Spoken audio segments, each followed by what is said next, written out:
ನಮಸ್ಕಾರ ಸ್ನೇಹಿತರೆ, ಗೃಹಲಕ್ಷ್ಮಿ ಯೋಜನೆಯ 20ನೇ ಕಂತು ಬಿಡುಗಡೆ ಅಂತಾನೆ ಹೇಳ್ಬೋದು. ಹೌದು ಸ್ನೇಹಿತರೆ, ಬಹಳಷ್ಟು ಫಲಾನುಭವಿಗಳು ಕಾಯ್ತಾ ಇದ್ರೆ ಈ ಒಂದು 19ನೇ ಕಂತಿನ ಮಾತ್ರ ಜಮಾ ಆಗಿದೆ, 20ನೇ ಕಂತಿನ ಇನ್ನೂ ಕೂಡ ಜಮಾ ಆಗ್ತಾ ಇಲ್ಲ ಅಂತ ಹೇಳ್ಬಿಟ್ಟು. ಅದೇ ರೀತಿಯಾಗಿ ಇನ್ನೊಂದು ಇಂಪಾರ್ಟೆಂಟ್ ಏನಪ್ಪಾ ಅಂದ್ರೆ, ನಮಗೆ 19ನೇ ಕಂತಿನ ಹಣನೇ ಜಮಾ ಆಗಿಲ್ಲ, ನೀವು 20ನೇ ಕಂತಿನ ಹಣದ ಬಗ್ಗೆ ಮಾಹಿತಿ ಕೊಡ್ತಾ ಇದ್ರಿ, ಹಾಗಾದ್ರೆ ನಮಗೆ ಎಲ್ಲೋಯ್ತು 2,000 ನಮಗೆ ಜಮಾ ಆಗೋದಿಲ್ವಾ ಅಂತ ಕೇಳ್ತಾ ಇದ್ರಿ. ಅದರ ಬಗ್ಗೆನೂ ಕೂಡ ನಾನು ನಿಮಗೆ ಕ್ಲಾರಿಟಿ ಕೊಡ್ತೀನಿ. ಬಹಳಷ್ಟು ಫಲಾನುಭವಿಗಳಿಗೆ ಇನ್ನೂ ಕೂಡ 19ನೇ ಕಂತಿನ ಹಣ ಬಂದಿಲ್ಲ. ಓಕೆ, ನಾವು ನಂಬ್ತೀವಿ ಇನ್ನೂ ಬರ್ತಾನೆ ಇದೆ. ಓಕೆನಾ, ಈಗ ಒಂದು ವಾರ ಆಗ್ಲಿಕ್ಕೆ ಬಂದಿದೆ, ಗೃಹಲಕ್ಷ್ಮಿ 19ನೇ ಕಂತಿನ ಹಣ ಜಮಾ ಆಗ್ತಾ ಇದ್ದು. ಇನ್ನು ಟೋಟಲಿ ಲಕ್ಷ್ಮೀ ಹೆಬ್ಬಾಳ್ಕರ್ ಅವರು ಹೇಳಿರ್ತಕ್ಕಂತಹ ಮಾಹಿತಿ ಪ್ರಕಾರ ಒಂದು 10 ರಿಂದ 15 ದಿನ ಆದರೂ ಬೇಕಂತ ಹೇಳಿದ್ರು. ಅದೇ ರೀತಿಯಾಗಿ ಈಗ ಒಂದು ಸುಮಾರು 10 ದಿನ ಆದರೂ ನಾವು ವೇಟ್ ಮಾಡಬೇಕಲ್ವಾ. ಈಗ ಬಿಡುಗಡೆ ಆಗಿ ಒಂದೇ ದಿನದಲ್ಲಿ ಜಮಾ ಆಗಬೇಕಂದ್ರೆ ಆ ರೀತಿ ಇಲ್ಲ. ಸೊ ಹಾಗಾದರೆ ಬನ್ನಿ, ನಾನು ಎಲ್ಲ ವಿಷಯದ ಬಗ್ಗೆ ನಾನು ನಿಮಗೆ ಕ್ಲಾರಿಟಿ ಕೊಡ್ತೀನಿ. 20ನೇ ಕಂತಿನ ಹಣ ಕೂಡ ಬಿಡುಗಡೆ ಆಗ್ತಾ ಇದೆ, ಯಾವ ಜಿಲ್ಲೆಗಳಿಗೆ ಮೊದಲನೇದಾಗಿ ಬಿಡುಗಡೆ ಆಗ್ತಾ ಇದೆ, ಈ ಎಲ್ಲ ವಿಷಯದ ಕುರಿತಾಗಿ ನಾವು ಈ ಒಂದು ವಿಡಿಯೋದಲ್ಲಿ ಬಹಳ ಮಹತ್ವದ ಮಾಹಿತಿ ಆಗಿರುತ್ತೆ. ಎಲ್ಲರೂ ಪೂರ್ತಿಯಾಗಿ ನೋಡಿ ತಿಳ್ಕೊಳ್ಳಿ. ಚಾನಲ್ಗೆ ಸಬ್ಸ್ಕ್ರೈಬ್ ಮಾಡಿಲ್ಲ ಅಂದರೆ ಹೊಸ ಅಪ್ಡೇಟ್ಗಳನ್ನು ತರ್ತಾ ಇರ್ತೀವಿ. ಸಬ್ಸ್ಕ್ರೈಬ್ ಮಾಡಿಕೊಂಡು ನೋಟಿಫಿಕೇಶನ್ ಆಲ್ ಅಂತ ಸೆಟ್ ಮಾಡಿ. ಈಗ ನಾವು ನೇರವಾಗಿ ಟಾಪಿಕ್ಗೆ ಬಂದ್ಬಿಡೋಣ. ವೀಕ್ಷಕರೇ, ಗೃಹಲಕ್ಷ್ಮಿ ಯೋಜನೆಯ 20ನೇ ಕಂತು ಬಿಡುಗಡೆ ಅಂತ ಹೇಳ್ಬಿಟ್ಟು ಸಾಕಷ್ಟು ಸೋಷಿಯಲ್ ಮೀಡಿಯಾಗಳಲ್ಲಿ ನೋಡಿರ್ತೀರಿ. ಹೌದು ಸ್ನೇಹಿತರೆ, ಈಗ ಸುಮಾರು 2,500 ಕೋಟಿ ಫಂಡ್ ಮಾತ್ರ ರಿಲೀಸ್ ಆಗಿತ್ತು. ಯಾಕಂದರೆ 19ನೇ ಕಂತಿಗೋಸ್ಕರ ಮಾತ್ರ ರಿಲೀಸ್ ಮಾಡ್ಕೊಂಡಿದ್ರು. ಯಾಕಂದರೆ ಒಂದು ಕಂತಿಗೆ 2,500 ಕೋಟಿ ಹಣ ಬೇಕಾಗತ್ತೆ. ಸುಮಾರು 1,22 ಲಕ್ಷ ಫಲಾನುಭವಿಗಳಿದ್ರಿ. ನಿಮಗೆ 2,500 ಕೋಟಿ ಒಂದು ಕಂತಿಗೆ ಬೇಕಾಗತ್ತೆ, 2 ಕಂತಿಗೆ 5,000 ಕೋಟಿ ಹಣ ಬೇಕಾಗತ್ತೆ.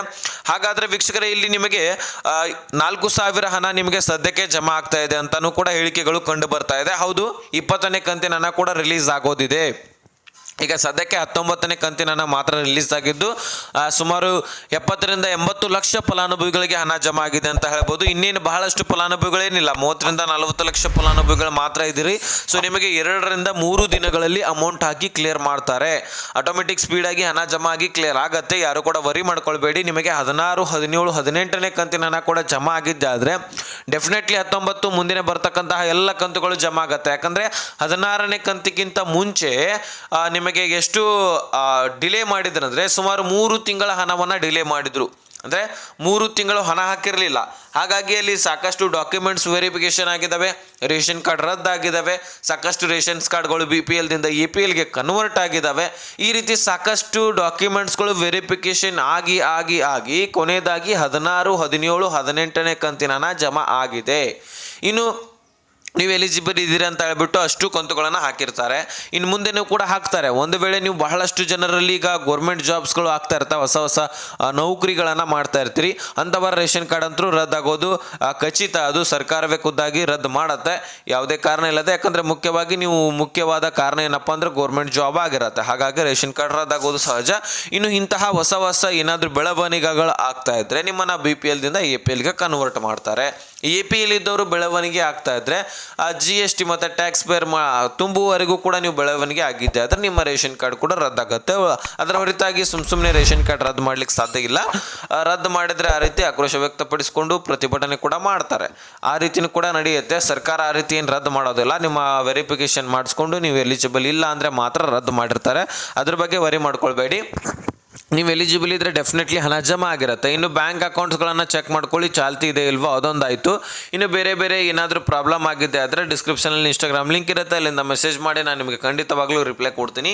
ಈಗ ಈ ಒಂದು 19ನೇ ಕಂತಿನ ಹಣದ ಬಗ್ಗೆ ನಿಮಗೆ ಕ್ಲಾರಿಟಿ ಸಿಕ್ಕಿದೆ ಅಂತ ಅಂದ್ಕೊಳ್ತೀನಿ. ಇನ್ನು 3-4 ದಿನಗಳ ಕಾಲ ನಿಮಗೆ ಹಣ ಬರ್ತಾನೆ ಇರುತ್ತೆ. ಅದಕ್ಕೋಸ್ಕರ ತಲೆ ಕೆಡಿಸ್ಕೊಳ್ಬೇಡಿ. ಇನ್ನೂ 30 ರಿಂದ 40 ಲಕ್ಷ ಫಲಾನುಭವಿಗಳಿದ್ದಾರೆ. ನೀವು ಅಂದ್ಕೊಂಡಿರ್ತೀರಿ ನಾವು ಕೆಲವೊಂದಿಷ್ಟು ಫಲಾನುಭವಿಗಳು ಮಾತ್ರ ಬಾಕಿ ಉಳಿದಿದ್ವಿ, ಇನ್ನೇನು ಹಣ ಹಾಕ್ತಾರೋ ಇಲ್ವೋ ಗೊತ್ತಿಲ್ಲ ಅಂತ ಅಂದ್ಕೊಂಡಿರ್ತೀರಿ. ವರಿ ಮಾಡ್ಕೊಳ್ಳುವಂಥ ಅವಶ್ಯಕತೆ ಇಲ್ಲ. ಇನ್ನು 20ನೇ ಕಂತಿನ ಹಣ ಕೂಡ ಜಮಾ ಆಗ್ತದೆ, ಅದು ಕೂಡ ಸ್ಪೀಡಾಗಿ ಬರ್ತದೆ. ಟೋಟಲಿ ಇದೇ ತಿಂಗಳಲ್ಲಿ ಮೇ ತಿಂಗಳಲ್ಲಿ ಟೋಟಲಿ ನಿಮಗೆ 2 ಕಂತುಗಳನ್ನು ಹಾಕ್ಕೊಡ್ತಾರಂತ ನಾನು ಹೇಳಿದ್ದೆ ಮೊದಲೇ. 3 ತಿಂಗಳು ಬರೋದಿಲ್ಲ, ಸುಮಾರು ನಿಮಗೆ 19, 20ನೇ ಕಂತಿನ ಹಣ ಮಾತ್ರ ಬರುತ್ತೆ ಅಂತಕ್ಕಂತಹ ಅಭಿಪ್ರಾಯವನ್ನು ಹೇಳಿದ್ದೆ. ಸೊ ಇದು ಸರ್ಕಾರದಿಂದನೂ ಕೂಡ ಬಂದಿರತಕ್ಕಂತಹ ಮಾಹಿತಿ. ಈಗ ಇನ್ನೂ 2,500 ಕೋಟಿ ಫಂಡ್ ರಿಲೀಸ್ ಆಗ್ತಾ ಇದೆ ಅಂತೆ. ಆ ಒಂದು ಹಣ ಬಂದ ತಕ್ಷಣವೇ ನಿಮ್ಮ ಖಾತೆಗಳಿಗೆ ಜಮಾ ಮಾಡಲಿಕ್ಕೆ ಒಂದು ಹೇಳಿಕೆ ಕೊಡ್ತೀನಿ ಅಂತಕ್ಕಂತಹ ಅಭಿಪ್ರಾಯವನ್ನು ವ್ಯಕ್ತಪಡಿಸಿರ್ತಕ್ಕಂಥದ್ದು. ಇನ್ನು ನಿಮ್ಮ ಖಾತೆಗಳಿಗೆ 20ನೇ ಕಂತಿನ ಹಣ ಬಂದಿದ್ದೆ ಆದರೆ ನೆಕ್ಸ್ಟು ಜೂನ್ನಲ್ಲಿ 21, 22ನೇ ಕಂತಿನ ಹಣವನ್ನು ಪಡ್ಕೊಳ್ಬೋದು. ಈಗ 19, 20 ಅಂದರೆ ಫೆಬ್ರವರಿ ಮಾರ್ಚ್ ತಿಂಗಳ ಹಣ ಆಗಿರುತ್ತೆ, ಓಕೆನಾ. ಇನ್ನು ಏಪ್ರಿಲ್ ಮತ್ತು ಮೇ ತಿಂಗಳ ಹಣ ಜೂನ್ನಲ್ಲಿ ಬರುತ್ತೆ, 21, 22ನೇ ಕಂತಿನ ಹಣ. ನೆಕ್ಸ್ಟ್ ಜುಲೈನಲ್ಲಿ ಈ ರೀತಿ ಒಂದು ತಿಂಗಳದಾದ್ಮೇಲೆ ಇನ್ನೊಂದು ತಿಂಗಳದ ಹಣವನ್ನು ನಾವು ಪಡ್ಕೊಳ್ತಾ ಹೋಗ್ಬೋದು.